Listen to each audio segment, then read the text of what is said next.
Selamat malam. Berjumpa lagi dengan saya, Nadia Mira, yang akan menemani Sobat Misteri memasuki gerbang mimpi dengan perasaan horny, horor malam ini.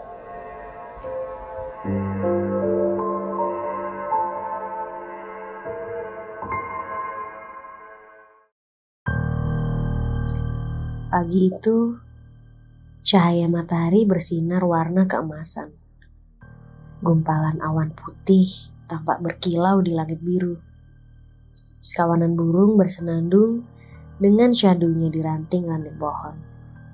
Kesejukan udara pun terasa sangat segar, dan dedaunan hijau masih dibasahi butiran embun. Bambang sedang duduk di warung.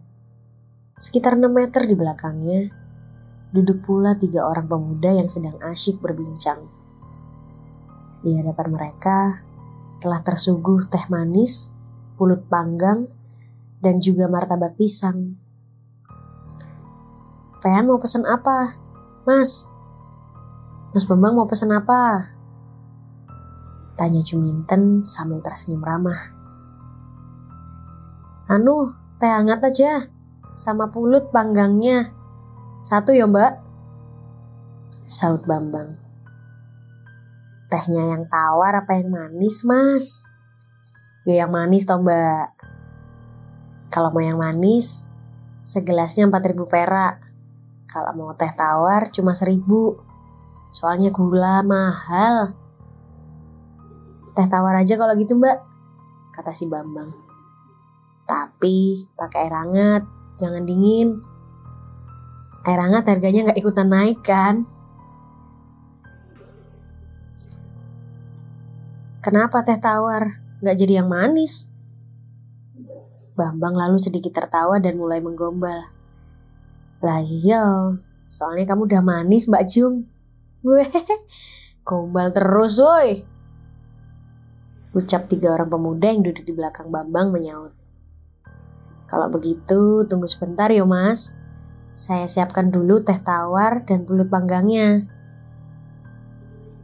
Salah seorang pemuda yang memakai kemeja putih duduk di belakang Bambang menyampaikan kabar duka kepada teman-temannya. Kalian pada tahu nggak berita terbaru? Itu si Diana, janda kembang di kampung sebelah. Seminggu yang lalu dia meninggal karena kecelakaan mobil. Kabarnya sih ditabrak lari sama mantan pacarnya yang orang bule. Laki-laki berkaos merah yang duduk paling ujung di sebelah kiri kemudian menambahkan, "Walah, si Diana itu kata orang-orang di kampung sebelah, dia pakai susu instan. Jadi matinya mati penasaran. Serem." "Alah, sudah. Kita gak boleh seuzon. Masih pagi kok kalian udah pada ngobrol yang serem-serem," kata pemuda yang duduk di tengah. Walaupun Bambang tidak ikut campur dalam perbincangan para pemuda yang duduk di belakangnya, namun bulu kuduknya sontak langsung merinding saat mengetahui kalau yang mati itu katanya mati penasaran. Bambang merasa takut kalau seandainya malam nanti dia dapat permintaan untuk mengantar pesanan pisang goreng ke desa sebelah. Kini tibalah waktu malam hari. Bambang mengendarai motor sendirian di area kampung sebelah. Dia membawa pesanan pisang goreng dari seorang perempuan bernama Carmila yang tadi siang menghubunginya lewat messenger. Jalanan di lokasi tersebut becek akibat hujan deras yang turun tadi sore. Bambang membawa sepeda motornya pelan-pelan memasuki kegelapan malam melewati pohon-pohon pisang. Sesekali matanya melirik ke arah daun-daun pisang itu, kalaulah ada kuntilanak yang sedang mengintainya. Akhirnya Bambang pun sampai di hadapan rumah yang dia cari. Dia lalu turun dari sepeda motor dan membawa kantong kresek yang berisi 2 kotak pisang goreng.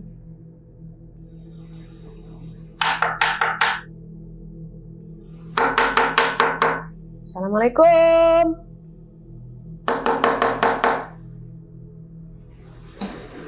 Pintu rumah pun terbuka. Seorang wanita paruh baya kini berdiri di depan Bambang. Maaf, apa benar ini rumahnya Ibu Karmila?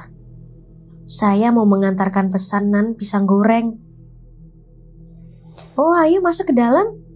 Anak muda, beliau sudah menunggumu di balkon. Saya ini Bibi Inah, pembantunya.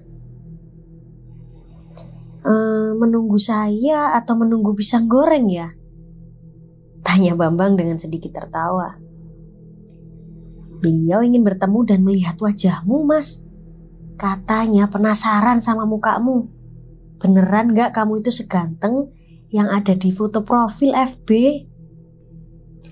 Bambang lalu kemudian melepas sendal jepitnya dan melangkah masuk ke dalam.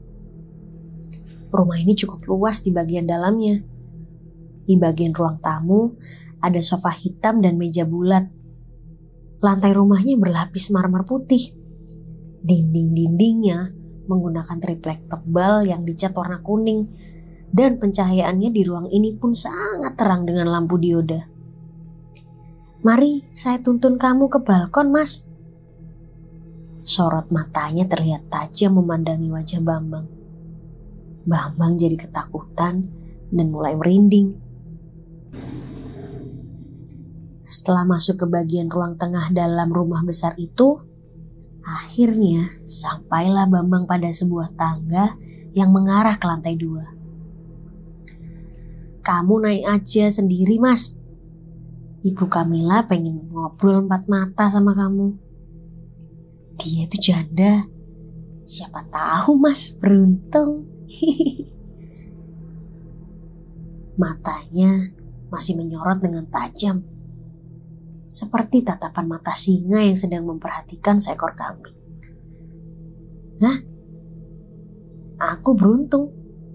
Emangnya undian? Dasar, Bi. Kemudian Bambang berjalan ke atas menaiki anak tangga dan meninggalkan wanita tua itu. Selangkah demi selangkah, Bambang berjalan di atas anak tangga. Dari kayu yang berbentuk spiral, hingga akhirnya sampailah dia di ruangan atas. Ternyata di ruangan ini tidak ada seorang pun manusia. Keadaannya sekarang lebih mencekam karena hanya diterangi dengan lampu redup yang berwarna biru. Bambang terus berjalan masuk ke dalam hingga sampailah dia di balkon. Di sini juga kosong dan gak ada siapa-siapa. Bambang jadi semakin merinding.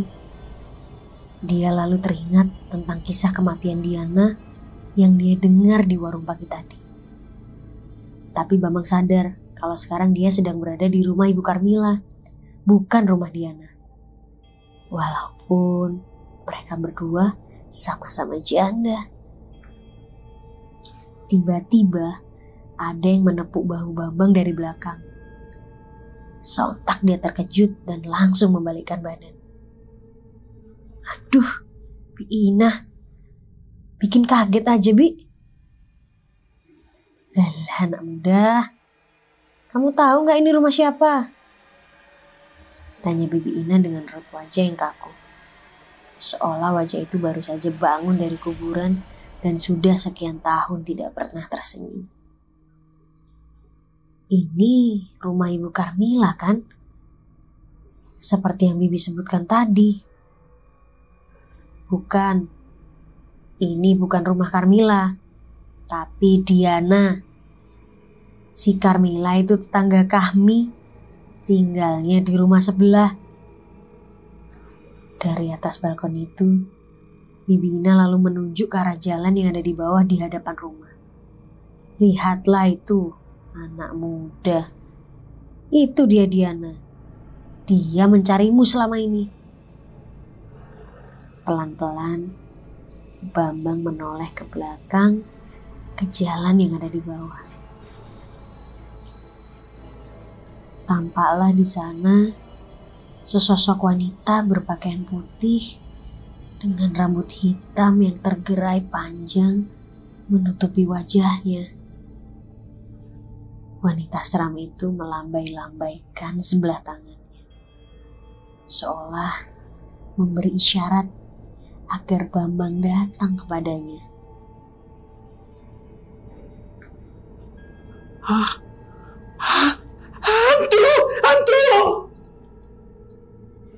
Bambang berteriak senyari-nyarinya.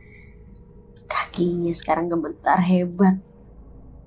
Sampai-sampai kantong kresek berisi pisang goreng di tangannya pun jatuh. Tidak berhenti sampai di situ. Sekarang sosok Bibi Ina berubah wujud menjadi sangat menyeramkan dengan wajah yang pucat, mirip seperti mayat. Mas Bambang, ini teh hangatnya. Ini kulit panggangnya. Mas, ini mas. Masih hangat mas pulutnya. Ayo dimakan. Tidak, aku tidak mau teh dan pulut panggang. Aku mau pulang sekarang.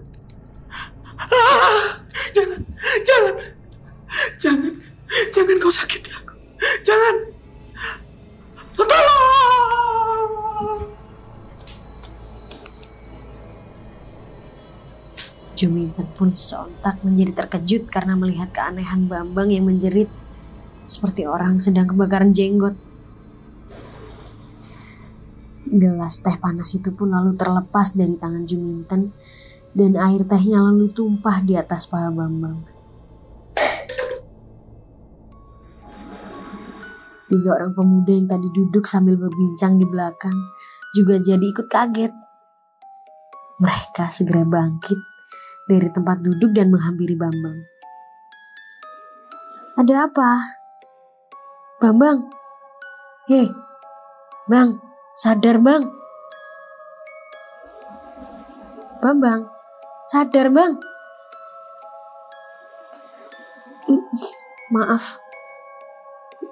Maaf semuanya. Aku tadi menghayal terlalu jauh. Terbayang kalau hantu Diana ingin mencekik leherku. Maaf yo. Aku kalut. Mas Bambang. Masih pagi. Kok udah kayak orang mau beranak aja? Kata Juminten dengan menggeleng-gelengkan kepala. Lah, bukannya beranak ini, tapi kesurupan pulut panggang. Weleh Mas Bambang. Celetuk pemuda yang berbaju kemeja putih sambil terbahak-bahak keheranan. Ternyata semua yang tadi itu bukan kenyataan, tapi hanya Bambang saja yang terlalu tinggi menghayal. Sebab rasa takutnya yang berlebihan soal hantu Diana. Kawanan burung di dahan-dahan pohon pun berkicau riang, seolah mereka juga ikut tertawa di pagi itu. Tapi kalau memang itu kejadian yang benar, Diana